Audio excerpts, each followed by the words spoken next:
I'm Max Brantley with the Arkansas Times. On Thursday, April 21st, the legislature is meeting again today, and if all goes according to plan, the House this afternoon will approve without much debate the expansion of Medicaid that was enabled by the Obamacare Affordable Care Act legislation.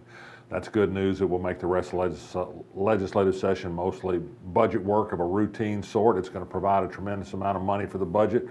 In the future, the governor will call the legislature back to spend some of that money on highway building. He also might even have some more tax cuts in line for wealthy people. Who knows? There are big details to watch, though. For example, the Joint Budget Committee typically adds special language to legislation they didn't discuss on the floor of the House.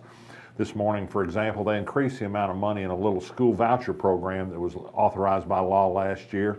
In theory, this $800,000 will go to help disabled students move to private schools and be better served there. It'll bear close watching to see if it actually does provide that service or if it's just a backdoor way to school vouchers. Also this morning, the joint budget had special language to continue sending money to a Bible college in Springdale. This is a holdover from a probably unconstitutional piece of legislation that the legislature divvied up surplus money for their little local projects, this Bible college in Springdale being one of them. Eternal vigilance is always necessary for the legislature.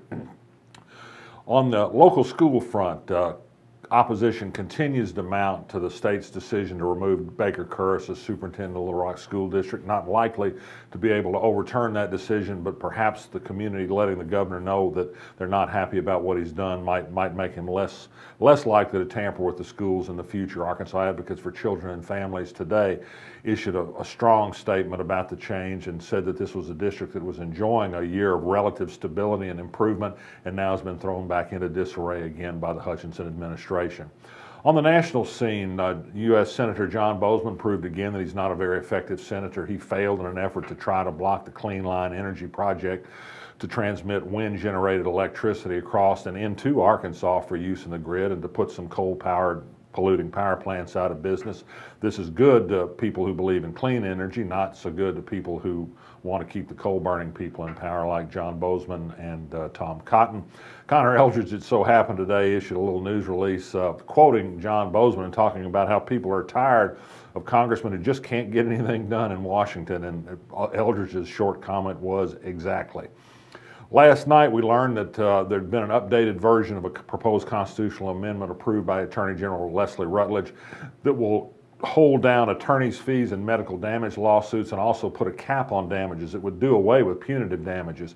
The idea is to be like Texas and not allow the payment of more than $250,000 for so-called non-economic damages in a death case, for example, of a child or an elderly person in a nursing home. This is great news for nursing homes and malpracticing and negligent doctors in nursing homes, not so good for victims. You understand that a child or an old person in a nursing home doesn't have much economic value. Therefore, no matter how great the negligence, how great the pain, Texas has capped the value of a human life at $250,000 and the attorney's fees at a third of that award. It discourages lawsuits, particularly the lack of punitive damages. This is a bad bill. There'll be opposition, but they've had success passing this sort of thing before.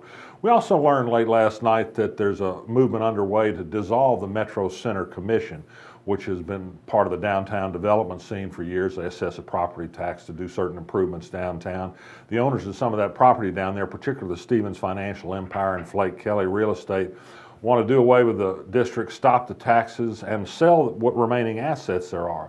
These include the Henry Moore statue, which has been an amazing addition to the downtown landscape for 38 years now. It may be worth as much as $5 million according to one appraisal.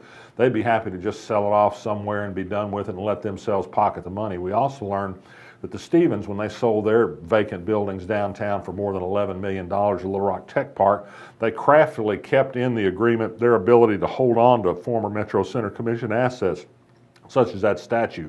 They knew they were moving to disband the commission. They knew that asset could come up, and they took steps to keep the money. The Little Rock Tech Park doesn't appear so savvy in their real estate dealings. Bad news yesterday from Mount Holly Cemetery, the Westminster Abbey of Arkansas, the historic cemetery in which many famous historic figures are buried. There was tremendous vandalism to some of the most priceless statues there. It's a tragedy. Nobody really knows what happened. The security camera that sometimes can catch people like this in action was not operating that day. And finally, a note on the national scene that I think is so remarkable it deserves a note. Donald Trump, who's the front runner for the Republican presidential nomination, said on national TV this morning that He's against the North Carolina bathroom bill, the bill that says people must use restrooms that conform with their biological condition when they were born.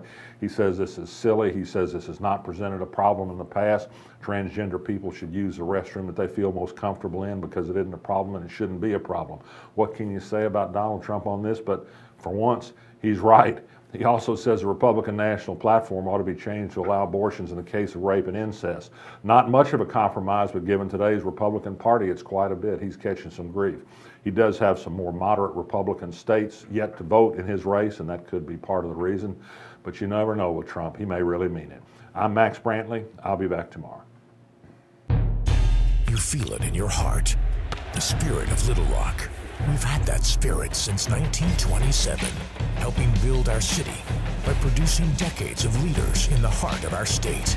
We are the heart of business and innovation, the heart of politics and government, the heart of arts and culture, and in our city beats the heart of a Trojan. UALR, we are Little Rock's team and Little Rock's University.